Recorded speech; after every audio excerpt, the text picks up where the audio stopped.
This podcast episode is about looking back at all of the amazing work we've done over the past couple of years. We want to look at our personal wins and wins as a group, as well as our hopes and dreams for the future. It's been an action-packed last few years, so let's see what our young people have to say about it all. What projects have you worked on, Beth? I think the most recent one's probably the Alice in Wonderland one. And so we finished that a few weeks ago, which was quite good. So we kind of started that by watching the film and then kind of just talking about it and then doing artwork on it and kind of putting it into like photos and words on what you felt about it. What was your favourite part of it? I quite enjoyed just kind of the seeing other people's opinions on it and kind of what they created and kind of how different all the artwork was, which was quite nice to kind of show people obviously got different things from it. I think I learned that obviously everyone's opinion is different and they kind of all view the world completely differently as well. So I quite like that side of it. Yeah, I guess like now you have a bit more of like a well-rounded view on other people's perspectives. No, that's really cool. Thank you for that, Beth. Is there anything that you're proud of achieving in the last few years? Just in general. Yeah. I think kind of getting my life kind of on track. I think kind of in the way of that it's like you're kind of changing, kind of, I guess, more into your own person. So kind of moving out, getting a job, you're kind of creating your own kind of life for you. But it's almost like you're not always depending on other people either.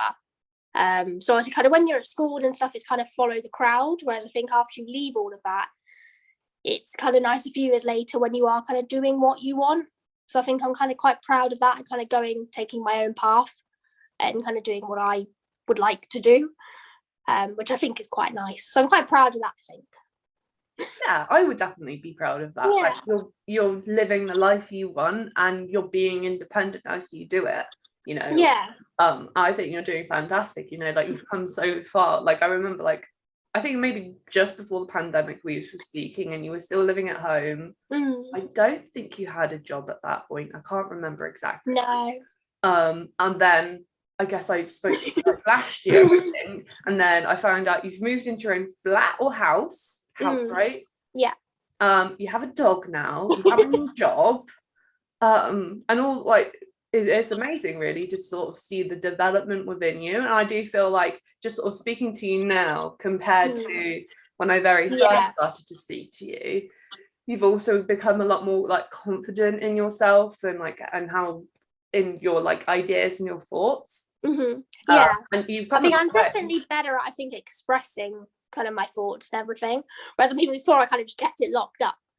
Whereas I think now it's nice that I can kind of express it and actually tell people kind of what I'm thinking or feeling and that sort of stuff, which I think makes that kind of has more of an impact, I think, on than what I do. So you should be very proud of yourself. So we also did that project to change other people's attitudes about people with learning disabilities and to make their attitudes better of them. But ultimately, we did the project so more people would know about the heritage of people with learning disabilities and so that people with learning disabilities could also celebrate their history and their heritage more. And I think so many other people have grown as people too during this whole project, by work that they did themselves and by work that other people did with them. And I think so many other people grew as people too. And they did that by working on themselves, but they also did it through working with other people. And Adi, I know you've had some goals that you've achieved. What were they? I'm being more involved. That was one of my goals, to be more involved with other things. It was, and I think you've done a great job. And another goal of yours was to kind of be more confident with speaking out in front of groups, wasn't it? Yeah. How's that gone? It's gone all right. I'm getting there slowly. I'm really good. Yeah, I think you are, because you did it at the festival, didn't you? Yeah. What did you do at the festival? The environment tree and stingray and all and that lot. Yeah, and that involved you like speaking up about the things that you've done and other people have done to support the environment, and then you got people to, I guess, sort of like reply back to you and see what they've been up to and what things that they want to do. So I think you've done really good at that, AD, with all those things. And Dean, you've done some great work supporting other people to reach their goals. Could you tell me a little bit more about it? So I was wondering, Dean, could you tell us a little bit more about what you did with the Witney College group? I taught them the stagecoach bus route 233 from Witney High Street to Woodstock and back again for the day. Yeah. And what did we do when we were in Woodstock? We went in the museum and library. Why did we do what we did? Because the reason they wanted to go to the museum is because they wanted to learn a bit more about travel buddying, about how it works and which bus route to use, stuff like that. Yeah, and I think you really, really enjoyed the day, didn't you? You got along with one of the chaps there, didn't you? Yeah, Luke. Yeah, Luke. You've travel buddied Luke before. And there was another guy there who was really into trains, especially ones at Didcot, wasn't there? Harry was his name. Yeah, Harry, yeah. Yeah. I think you guys sparked up quite a nice sort of relationship, didn't you? Or friendship, you mean? Or friendship, I mean, yeah.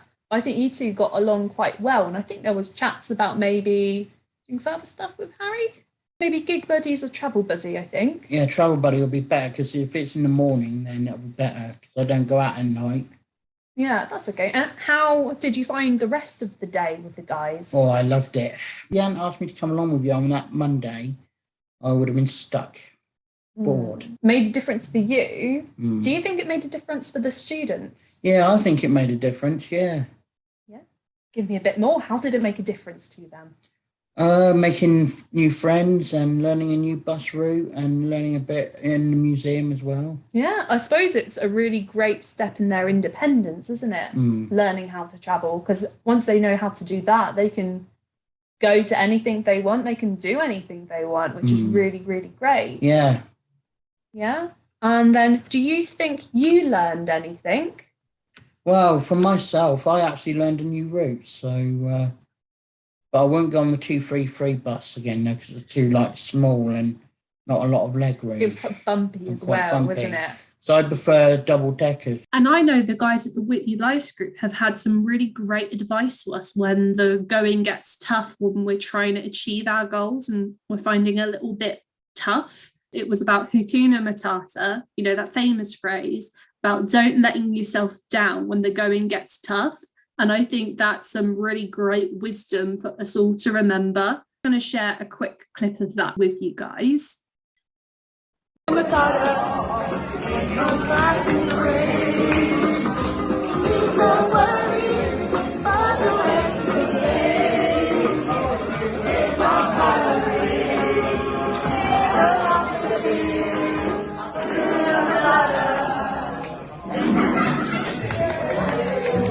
And I think one of my other favourite bits about doing this work is speaking to you guys and hearing about your ideas and your thoughts, but also speaking to other self-advocates and sort of taking inspiration from them, sort of support us with our work and to really motivate us to do more. And it was great to hear from the Frankwise School group that they were doing some of their own work on campaigns about how they could improve Banbury. One group even put a video together about accessible toilets, and they did a fantastic job of it. They put it along to some music, and I think everyone really enjoyed sort of the process of doing it. And I think it's wonderful to see that the school and the teachers have really done a fantastic job at supporting the guys, supporting them to do campaigns in such a fun way for them. It's really great to see that engagement and to see them enjoy doing that and enjoy the process. So I got to also speak a little to Simone Aspis, who is a disabled activist, and she's been actively doing campaigning for over the last 20 years over a range of issues, including civil rights and human rights. And I spoke to her about disabled people's rights to education, and I'm just going to share a quick clip of that interview with you guys. And I suppose like a lot of your work is around education, as you said, making it so that education isn't segregated and that it is inclusive. I'm just wondering, like, why do we want it to be inclusive? Why should it not be segregated and everything like that? What are the experiences of young people like telling us about that? So we can never talk about inclusive societies unless we start off with inclusive education. How do the way so the purpose of our education system has to reflect what kind of society we want. If we want a society that includes everybody, then we need to have an inclusive education system that allows disabled and non-disabled people to play together, learn together, to work together, learn together, and relate with each other. It's only through actually disabled and non-disabled people working together and through relationships are we going to build the kind of society that we want. The purpose of our education system has to be much more focused on developing the kind of society we want. And in order to understand how we can be how transport can be fully inclusive, how employment can be fully inclusive, how a range of social, economic, employment opportunities can be inclusive, then we need to have disabled people there in order to understand how we might do that. From actually working in terms of, so schools really should be, the beacon for how our society works. Schools should be fully inclusive in terms of the buildings, in terms of the style of learning, in terms of how we work together, understanding that we all have different abilities, we all learn in different ways, we all give in different ways, and therefore we, that creates a space to enable to enable us to develop the kind of societies that we can have, because the lessons we learn at school are the ones that we take forward in the wider society. We know we can see that, can't we? Increasingly disabled people are being segregated from mainstream education.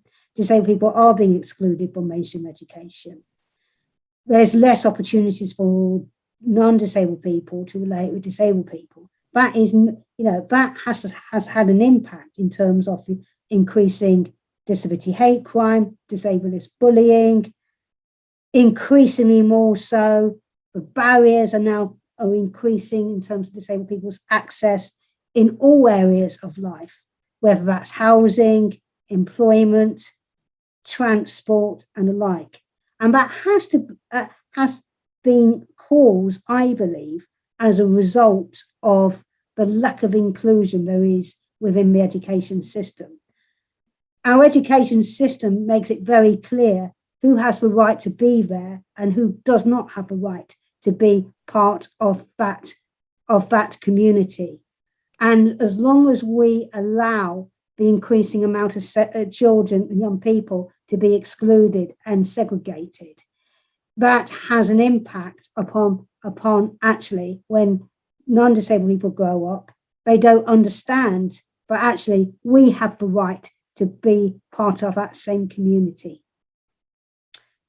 And what Simone just said, I think, is really great advice to everyone and anyone who is fighting for their rights, being it disabled rights or just rights in general. Like, as she says, the fight for change starts when we're very young. It starts when we're at school, and we can only really make things better by doing things together. I think, as she says, it's like about playing together, learning together, working together, and then relating with each other. And only then can we do things to really change and make a society, make a world that we want.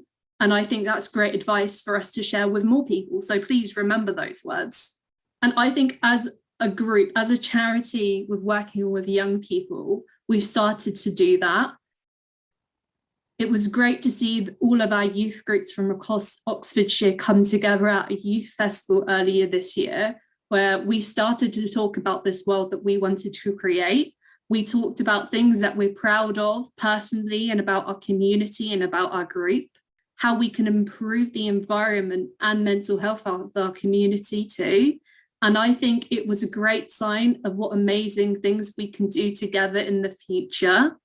And speaking of the future, and I suppose saying hello to what is to come, My Life, My Choice has a new youth work coordinator whose name is Pat, who will be working with our young people in the future to make more of their hopes and dreams a reality. So Jack, Brad and Pat had a few things to say about what they're looking forward to doing in the next couple of years. So go ahead, guys. I'm a trustee for My Life, My Choice. I'm also a health ambassador for My Life, My Choice, and I'm head of security for Stingray, which is a nightclub for learning disabilities. I do other groups for My Life, My Choice as well, Fairbairn Group, Oxfordshire Group, Self-Ad, and some other groups on the sideline as well. My goals for My Life, My Choice is to speak up for people who's got learning disabilities who either unable to speak up for themselves or need that extra help and support. So my goals are mainly to help people to have their say and speak up for them, as well as myself, but also to boost up my confidence at the same time. Just want to ask you about what you would like to see My Life, My Choice doing in the future.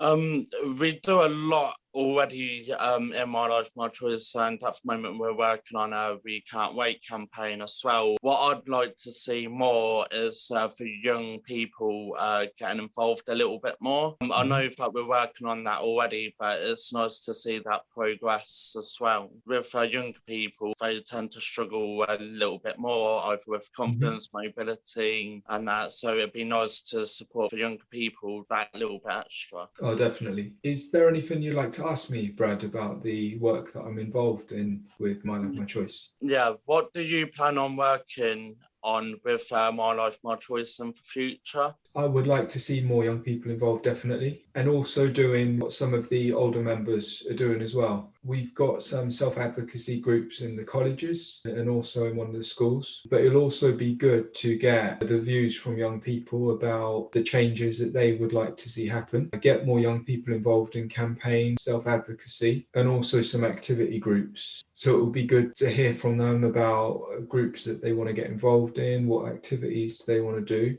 So I'll be speaking to the other members here. I'll be speaking to yourself also, the trustees, and just getting everyone's input about how we can continue to provide for young people and get the voice out there. Yeah, that sounds awesome. So Brad, wanted to ask you about the work with young people and how you will be able to help us. Well, we have a lot of great staff at My Life, My Choice, as well as the trustee board, which I'm on, and just many as well as other staff like consultants. So I'm sure we'd all be working together how we normally do. We all work great together as a team to help each other out in so many different departments which we have.